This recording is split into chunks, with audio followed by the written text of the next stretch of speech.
Hey guys, it's Bree and welcome to my channel, Just Breizy. If you're not a subscriber, I'd like for you to become one. Just be sure you hit that bell for notifications so you don't miss out.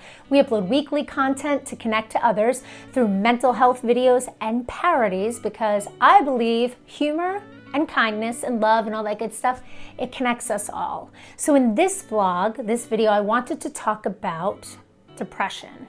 Right? I mean, I've talked about it a lot, that and anxiety. In my last video, right up there if you want to check it out, I discussed 5 tips that I do in addition to medication to help me with my anxiety, to kind of put it in check. And I was like, can I do something similar about depression?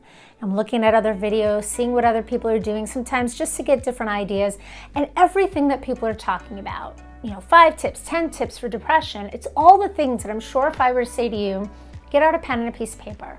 Whether you have depression or not, whether you're in it right now or not, write out some things that you think would make you feel better, right? Like theoretically, and I'm sure everybody would write exercise. We all know that when we move, our endorphins get going and we feel good and it's good for us. Eat healthy, right? Eat right. I know when I'm not eating sugar, I'm eating sugar now. But when I'm not eating sugar and I'm eating the kale and the vegetables, I feel amazing. And when I'm out there doing my mental health walks, check, check, check. Yoga, yes. Meditation, please. It's all great stuff. But the thing that a lot of videos don't touch on is the M word, and I'm not talking about medication. Talk about motivation. There's a creator on here. She's a family therapist named Katie Morton. She's great. She's fantastic. And a video I was watching of hers, she touches on that motivation aspect. Because the thing is, I can give you a video of, here's 5 things to do when you're feeling depressed. And I can look at a blog somebody wrote, or just know from my own common sense.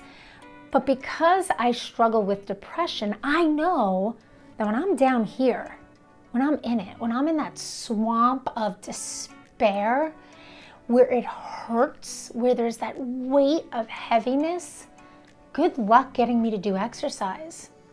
And don't tell me to eat the kale when really the only thing that feels good is the sugar and the cookies and the ice cream and the chocolate and and the carbs, and it might not feel good later, but it feels good in that moment. And sometimes I just want something to make me feel good in that moment, right? Don't tell me about yoga.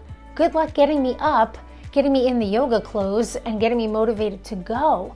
That's the part. And I know how many of you right now are watching this and you're like, yeah, that's me, right? How many times are you in that spot where you're laying on the couch or you're in your bed after your significant other has left for the day, or maybe you're in high school or whatever phase of life, whatever season of life you're in, but you get in that point where you're laying there and it hurts. Like the mental, emotional shit show that is depression, it hurts. So to watch a video saying, go exercise and eat the kale, you're just like, how? When you don't have the motivation to do it. So when I was watching Katie Morton's video, what really resonated to me was 3 points that she had made. And you may or may not agree, right? I mean, really, either you agree or you don't. There's no other options on things, but they really resonated with me because I went through these 3 things and they work for me. May not be your journey, may not be your decision, may not be something that you believe in or agree with, but it's something to consider, okay? I'm going to share these 3 things with you. If you have depression, and I'm not talking about I'm feeling sad, I'm feeling bummed out, I have kind of winter bluesy things going on, right? Because I think most of us do. But if you're struggling, you're suffering with depression, the things that brought you joy don't anymore, right? You find it hard to function in life. Listen, I'm not a doctor, so I'm not giving you the checklist of what depression is. I'm giving you my experience. But you find it difficult to be in your own life without feeling despair. There are things that you need to keep in mind. 1, and this is something Katie Morton talks about, you have to consider therapy. You have to at least consider it. I know so many people that I've spoken to, and I'm like, what about therapy? And I get the eye roll or, nah, that's not really my thing. And if that's not really your thing, I have a question for you, and I mean it with all due respect, but how's your thing working out for you? Right? I mean, if you're if you're sitting in the swamp of despair and depression and you're like, nah, therapy's not my thing. I don't really like to talk about it because if I talk about it, it makes it worse. How is that working? Because I could tell you that when I wasn't doing therapy, I'm not right now, and I definitely want to get back into it because I loved it. But when I wasn't doing it and I was like, I don't really want to talk about it. Like, I'm just going to like shove it down and just, leave it alone and let all of life's responsibilities pile up. That didn't work for me. Like, not even a little bit. So that's one. You gotta consider talking about it to a therapist. Second one, medication. Now, any of the videos that I've done, any of the vlogs that I've done where I've opened up about my own personal decision to take medication, and I started with Lexapro for anxiety. And then when I started talking to my doctor more about the fact that I also really suffer from depression, he's like, okay, well then you need something different than just Lexapro. When I got out of my own way, when I faced the fears that I had about medication, was it gonna change me in a bad way? Was I gonna be a mommy zombie? Was I gonna become addicted? What if, and all those things went spinning. When I got out of my own way and I got the answers to my questions and I became educated on what it was that the medication could do for me, and I made the decision that my mental health was just in the back seat all the time. I just kept saying, like, I don't really need to focus on that because, like, mental health. But when I realized that I needed to make that a priority for me, my family, my children, for my life, and have that conversation about medication, for me, it has been a game changer, because I realized that no amount of just therapy, no amount of when I feel good, I'm gonna go do my mental health walks, because eventually that went down because I'd lose my motivation when I'd fall into depression. No amount of the yoga and the workout clothes and the eating the kale was going to change the chemical imbalance that just was inside of me. Like, that's it. That's what was going on. And I have no shame in saying that. I've done nothing wrong to bring that on. It's just the makeup of who I am. And once I realized that that was bigger than anything else that I could do on my own, or anything a therapist on its own could say to me, I realized I needed something to help balance me out. And for me, it's been a game changer.